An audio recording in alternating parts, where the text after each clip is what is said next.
Hello guys, mapagpalang araw po sa ating lahat. Veteranong biyahero ito.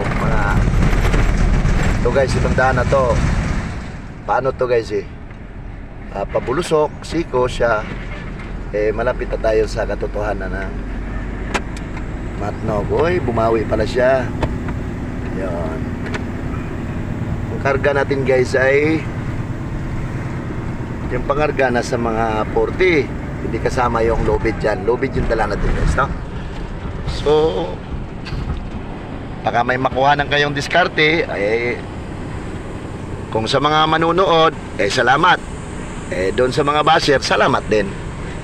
Ang pinaparating lang ni Veteranong Biyahero yung kung gaano yung galawa ng safety first. Kaya nga, no? Yung driving safety, no? Para makarating tayong ligtas at walang magambalang mga mamamayan na nandyan sa gilid ng kalsada, no? Kaya mga kabady, laging tandaan, ang pagmamaniho hindi natin yan minamadali. Parang buhay yan. Huwag mong mamamadaliin yung buhay mo, kasi yung pamilya mo naghihintay. Oo. Wala namang bayad dyan kung sinong mauna sa atin na makarating. Hindi naman yan premiuhan na pagdating mong mauna ka, may premium ka. Ang pinaka-premium mo doon yung bayad sa'yo. Yun ang pinaka-premium mo. Kaya para makuha mo yung bayad na buo, maraming konsekwensyon. Pag ratsada ka lang ng ratsada, di mo inuunawa yung buhay driver, para sa pamilya, siguradong marami kang babayarin pagka ikay stock ball dyan o hindi natin alam, makatalisod ka ng isang balding kamatis. Bayad ka. Kaya ang pagmamaniho hindi minamadali yan. Ilalagay sa tamang disiplina. Disiplina sa sarili, pasensya, pag-uunawa sa kalagayan ng kalsada. Yun ang pinakamagandang ugali ng isang driver, no? Pag mainit ulo, init lang ng ulo, mainit din ang ulo natin, pero ilagay sa tama. Kaya nasabi ko, ang pagmamaneho di minamadali yan. May mga tips tayo siguro doon, kasi itong daan na to, mga critical ng area na ito, Ahon Lusong to, malapit na. So may mga timbre tayo dyan na mga paanong diskarte, no? Okay, antabayanan nyo guys. Ito, titingnan natin kung ito na ba yung part ng ahunin. Hawakan mo nga yan pare ko. Hawakan mo nga yan pare, para parang ito na nga no? Guys, dito guys, top view natin, nasa ano tayo 6 high. So low muna ako, low. Okay, obserbaran muna natin kung kakayanin, no? Minus ako, mag 5 low na ako. Ay baka panigurado ka. Ika nga, pagmamaniho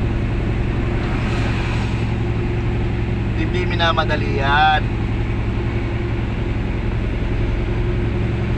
Parang buhay. Ayan. Ito na nga yung ahon, pre. Mataas na. Okay, ito na nga yung ahon, no? So ang gear natin ay 5 low tayo guys, 5 low. At laging nasa RPM lang tayo mga friend, mga kabady. Ito'y tips lang ni Veteranong Biyahero. Basta lagi niyong tandaan, walang mag-u-overheat. Huwag kayong magpapaniwala dyan sa mga doktor-doktor o magagaling-galing dyan, no? Walang mag-u-overheat basta nasa green zone ka lang. Pag hindi na kinaya ng green zone, mag-minus ka. Para lagi lang nandun. Okay pare? Kinta. Five blow lang yan, no? Green zone pa rin yan. Pakita mo yung karga natin, pre. Sa salamin, pre. Sa mirror, pre. Alright.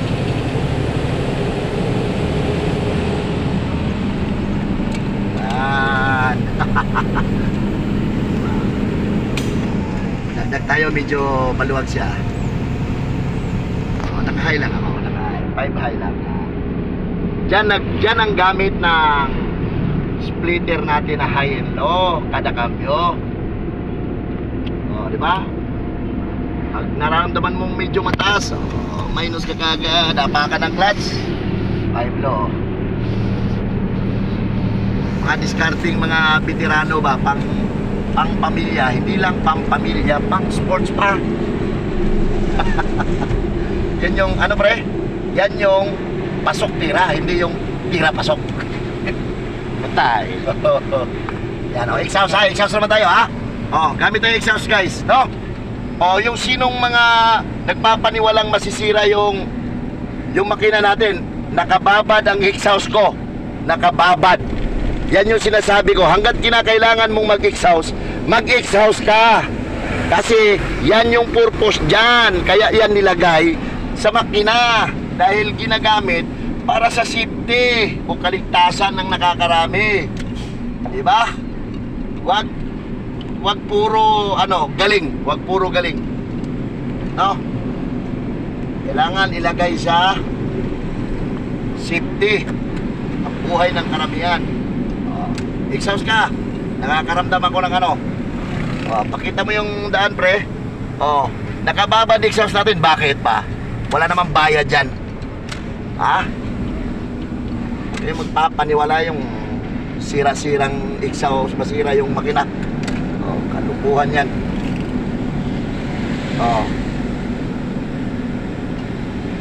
Medyo mabagal na tayo. Medyo zigzag pala dito. Okay. Nakakaya sa kabila. Yung mga nagko-comment, tingnan nyo yung daan.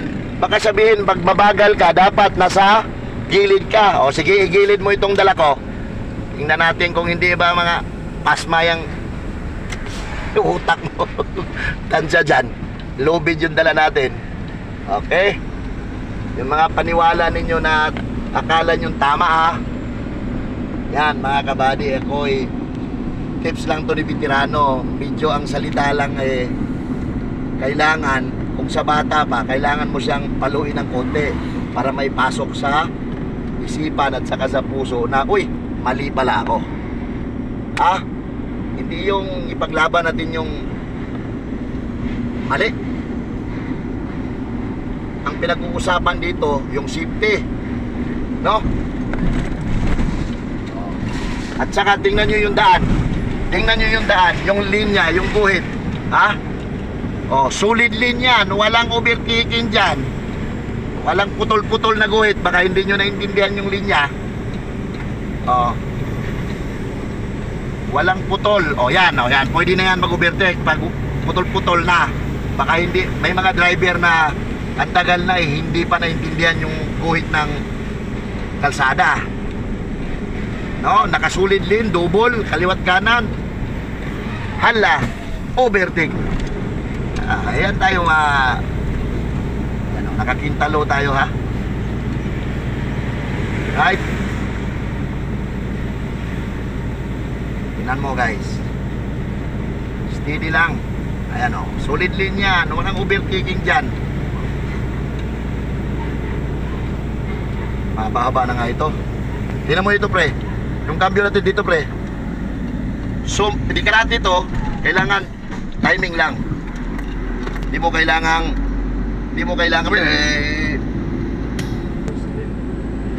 pursigihin na ipasok mo kagad, hindi. No? Kailangan smooth lang para lalong hindi ka magagahol sa timing. Ayan mataas-taas na ito. Ito yung sinasabi ko, luger to, kwarta, pero kailangan nasa green zone ka. hindi ka magkakaroon ng overheat dyan. No? Walang overheat mangyayari dyan. Basta't nasa green zone ka, buddy. Tandaan mo yan. Kahit anong klaseng sasakyan dala mo. Kasi yung kulay na yan sa dashboard, merong ibig sabihin yan. Pag green, ika nga, go. Neutralize. Pag dilaw, warning, parang stoplight. Pag pula, kailangan mo ihinto dahil sisira yung makina mo. Diba? Hindi mo. Mahaba yan. No? Nakakwartalan tayo, no? Nakakwartalo. Ito yun mga buddy.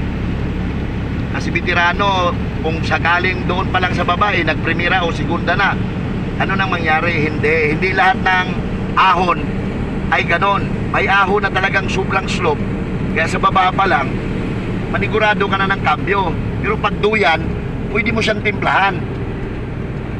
Ito, katulad dito, duyan to duyan yung ahon, paunti-unting pangat, hindi yung diretso kaagad, no?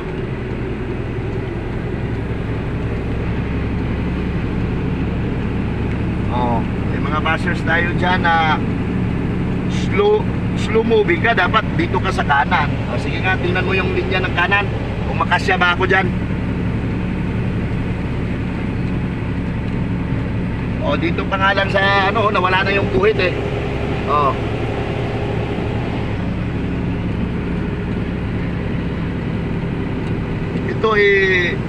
turo to ng pangpamilya, hindi yung turo ito na nagmamagaling lang, hindi. Kasi yung galing, meron tayo niyan lahat, depende na yan sa paggamit. Umahon naman tayo kahit hindi galit yung makina kasi nasa green zone lang tayo. Makaramdam ka na ng hindi nagdag ka the best. Sabi nga slow down daw, slow down.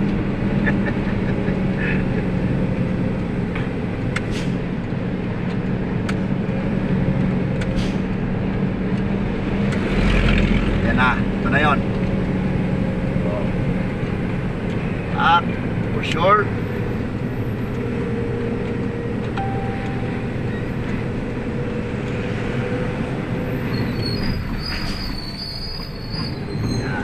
Naka-exhaust lang ako, guys. Pare, naka-exhaust lang tayo, guys, no? Nagbabad tayo ng exhaust para hindi pressure yung preno natin. Hindi ako namimbreno niyan. Exhaust lang yan. Hindi mo kailangan problemahin sa sarili mo na magpreno ka na magpreno at iinit yung brake drum mo, ay sigurado. Hindi mo kailangan mag preno ng preno. Exhaust ka lang, basta't may exhaust yung sasakyan mo. Ayan sa exhaust ka lang mag-plug. Di ba, pre?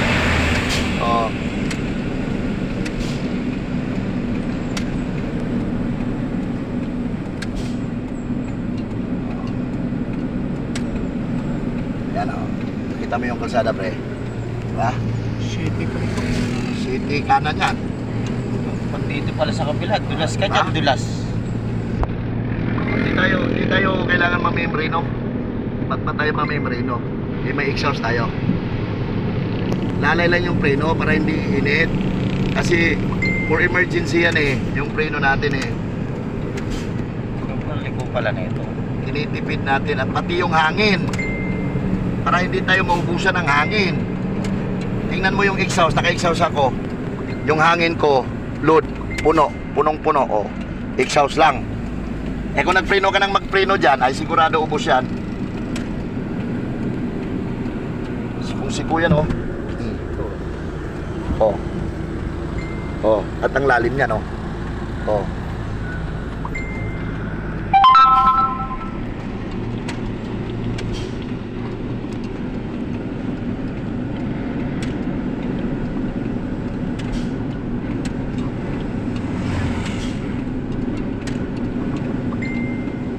titimplahan lang natin yung green zone guys ha.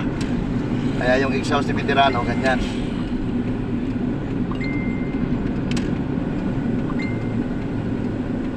Umangat yung RPM, exhaust ka. Bakit ba? Oh. Hindi pa gastado yung brake mo.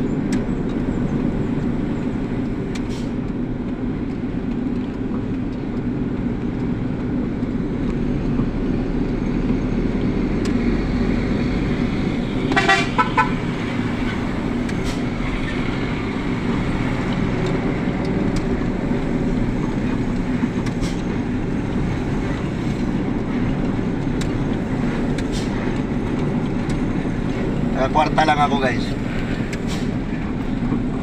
Subukan natin ano 5 ha. 5 yan, 5 low. Kaya naman pigilan ng exhaust natin kasi purya usok. Ano yung exhaust natin? Yan, yung mga ganyan guys. Pag maluwag, pwede kang umano. Pwede kang tumabi. Depende sa sitwasyon ng kalsada, no? Para hindi nakakahiya doon sa mga umu-overtake. Pag malinaw na, pwede kang bumalik. Kasi kaya guys, ganito, pati ano mo pare, kaya nandito sa gitna yung truck. Kasi pag katulad ng ganyan, pag dyan ka sa kanan, pakurbada, ay siguradong shot yung gulong mo dyan. Trailer to di bali ito Ito, slope na ito. Tumaas siya. So, pick upan ko siya kasi nakakinta kasi ko Naka 5 kasi ako. Kaya, ang pinaka-the best dyan, pag sobrang slope na pababa, iluger mo pa kasi namimbrino na ako dapat hindi ka mamimbrino. Kasi exhaust lang yung ilaro mo. Hinto ka muna. Minor ka, sabay lipat mo ng cambio. Minusan mo yung cambio. Nakakwartalo yan. Hindi ka na may brino kasi pag nagkinta ka, medyo matulin, kailangan mo mag-apply ng brino.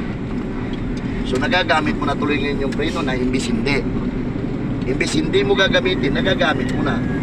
Ganun yung pagkaiba nung cambio, no?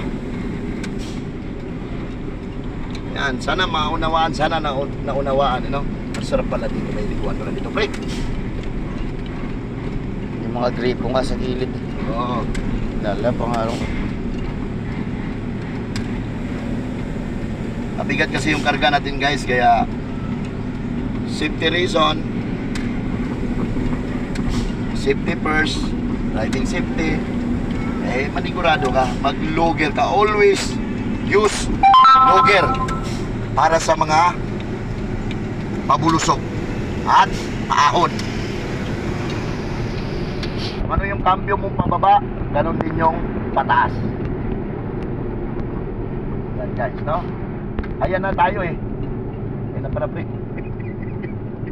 Ayan na yung pre. Ayan na yung pilahan pre. Ito na ba yan? Hit.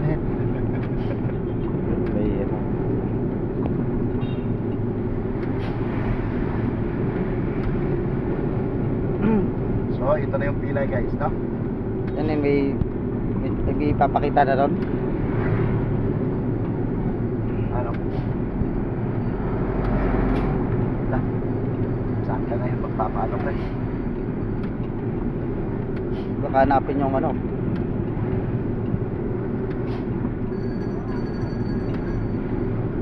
Yan na ba magbabayad, hindi pa? Ha? Yan na magbabayad, hindi pa? Hindi pa naman walang ano yata yan, checklist. So, alalaman natin yun ngayon pre.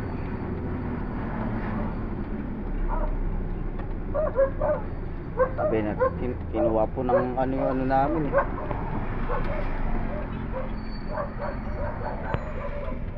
Meron yata dito pre. So yun guys, no? Tips ni Veteran Biyahero guys, no? Pagpasensyahan nyo na po kung iba yung tono ng pananalita ko. Basta laging tandaan, pagmamaneho hindi minamadali yan. Parang buhay. Huwag nating madaliin yung buhay, no?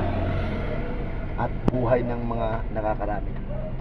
Okay guys, ito si Veteran Biyahero guys. Saludo po ako sa lahat ng mga Pilipino driver, kahit saan sulok man ng mundo.